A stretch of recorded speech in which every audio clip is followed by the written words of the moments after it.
What's up, guys? Happy Droid. On the bench I have another dead ringer. This is from Ghost Stop. If you saw my last video maybe a week ago, there was another dead ringer I repaired. We discovered it had a faulty battery. The battery literally been punctured by a screw. Absolute fucking no-no. Absolutely ridiculous build quality, if you ask me. This is from another team member of that team. They also bought one at the same time, so we're going to take a look and see if there's anything dodgy about it. I've literally just taken off the bottom. I've not looked at it, so we're going to do that together. I also have an original K2 meter. This is from Ghost Augustine. It's an authenticated original K2 meter. I don't know the difference. K2 meters, as you guys know, I'm not really a big fan of them. But this one has a fault. As you can see, it's just hovering on these two lights are illuminating, and you kind of touch the circuit board, it does stuff. So I think there's some kind of grounding issue with this. I'll have to take a look at that later on. Hopefully it just needs reflowed and it'll work again, but I'll take a look at that in a wee while. Anyway, the star of the show is the dead ringer. Let's take a look at this. I've only literally just taken off the bottom, and we're going to take a look at this together. Oh, try not to break it. Anyway, I've not touched anything here. This is exactly how it came. As you can see, this transistor is kind of all warped. I don't know what the deal with that is. I'll fix that later on, but it's a little bit different. The circuit board on the other one I had was kind of off to this side, and it was pressing on the battery here, and then we discovered when they took it apart there was also a screw that had been driven into the actual battery. That could have caused a fire. Not happy about that whatsoever. But it's a little bit better, this one. There is a screw down here, I don't know if you can see that, and the battery is also a very stupid angle as well. There's no reason that couldn't have been put in flat, but as you can see, that is probably raised for a reason, because that screw's there. Oh, there's also another screw down the side here, jammed up right next to that battery. I'm trying to focus in so you can see it. Can you see there? It's actually pressing on the battery. Not good at all. That is dangerous. Not happy about that.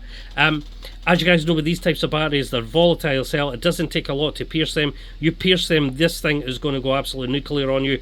Flames, fire, explosions, the whole works. They're deadly batteries if you don't know what you're doing with them. If they're packaged in here safely, there's absolutely no problem with them. But a 18650 Caddy fits in here, no problem. I would use one of those. 18650 in here, and then you don't have to worry about all this fucking stuff, the screws, the hardware all poking into the battery. Is this held in here with a little bit of hot glue as well? The other one wasn't held in with hot glue, so it's just going to show that these things are just kind of half-arsed put together on the spot. You know, the quality here is hit or miss. I've seen some better quality stuff coming from Ghost Stop. I've seen absolutely horrendous stuff coming from Ghost Stop. As we saw with the last deadbell, it was an absolute fucking shit show. It shouldn't have left the building in that condition. I'm surprised they even made it here to the UK, to be honest with you. But this is a little bit better. Not happy about that screw at the side here, especially with the amount of hot glue holding this on. That's definitely not the way to do things. I'm going to try and peel this off because there's not a lot here. And I'm fucking hoping there's not a fucking screw under this battery. Is why it's like this angle. I'm going to go after my tits if it is. Excuse the language, but I'm going to try and get this out here. As you can see, it's just fucking coming out anyway. There we go. Right, so it doesn't appear there's a screw there. I don't know why that's like that. That shouldn't have came off there that easy. It looks like that's been glued on there, and they've tacked in the screw and noticed that it's going to hit it. I don't see any damage to the battery. There's a little scuff mark here. I think that's came from the transistor here. Where was the screw pressing in? The screw was pressing in here. So as you can see, there's a nice little dent there. I mean, it's not damaged it, but yeah, it's not good. It looks like that battery was put in there and then pulled out before it had time to dry, and that's why it's sitting up at a silly angle. Yeah, we're going to put an 18650 battery in here with a removable tray, so the battery can be pulled out should the battery fail at some point, and the customer's going to get two batteries as well. They're also going to get a little cover, the little knob cover. I don't know why they don't put these on. It looks fucking horrendous. Just put a little knob cover on, and then obviously if the battery fails at some point, they can easily just pull off and put a new one in. Easy peasy. That would be a better way to go, and then you wouldn't have to worry about the screws hitting stuff. you know, these screws are for the bell housing up the top. As you can see, it's kind of holding that on.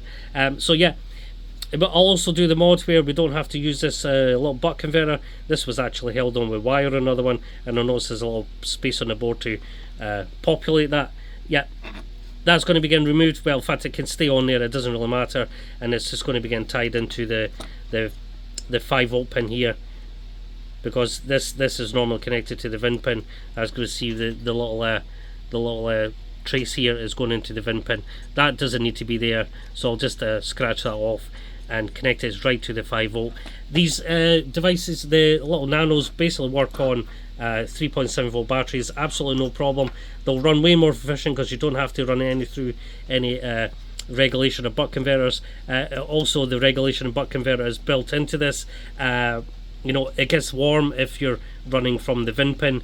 If you're running a 9-volt battery on it, it's absolutely fine, but you know, it's a waste of energy in my opinion. You can simply just run it straight from a 3.7 volt battery, which runs about 4.2 volts throughout the charge cycle, and so this is perfectly happy running from that. As long as you don't go over 5 volts, you can do that. It runs way more efficiently. That's how I do my ghost boxes. Never had any problem doing it that way. In fact, the Arduino company that makes these actually suggests doing it like that in the first place. Anyway, I'm waffling on. A little bit messy here. It's a little bit better than the other one. Not happy that that screw was quite close to the battery. In fact, it was pressing on there. Again, is what you can expect from Ghost Stop, unfortunately. The quality, seems to be kind of hit or miss with Ghost Stop. You either get one that's kind of built half right or kind of okay. I mean, this is kind of okay. If that screw wasn't there, I wouldn't have any problem with it, but these screws poking out is definitely not a good mix with these lithium batteries, so we're going to address that. So yeah, as I said, little 18650 battery in here, and this will be getting sent back to the customer.